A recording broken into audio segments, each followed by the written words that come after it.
अस्सलाम वालेकुम। आप देख रहे हैं परवास न्यूज। मैं हूं सवादनान। नजर डालते हैं अहम खबरों पर।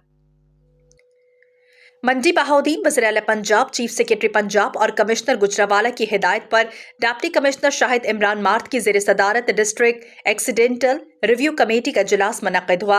इजलास में सेक्रेटरी RTA फरियाल Naeem, district emergency officer Imran Khan समेत दीगर मुतल्लिका महकमों के अफसरान ने शिरकत की।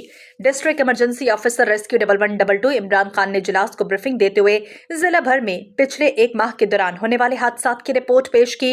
इन हादसात के होने की वजूहात पर तफसीली गुफ्तगू की गई। हादसात होने की नुमायां वजह गन्ने की ट्रॉलियों के पीछे रिफ्लेक्टर्स का ना होना और एक ट्रैक्टर के पीछे 2 ट्रॉलियों का जुड़ना है।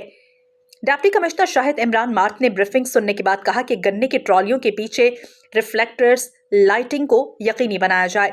एक ट्रैक्टर के पीछे 2 गन्ने की ट्रॉलियों को हरगिज़ सड़क पर न आने दिया जाए और खिलाफ वर्जी की सूरत में न सिर्फ भारी चालान किए जाएं बल्कि इनको थानों में बंद किया जाए। इन इकदामात से ही हम मुमकिन ट्रैफिक हादसात में काफ़ी हद तक कमी ला सकते हैं।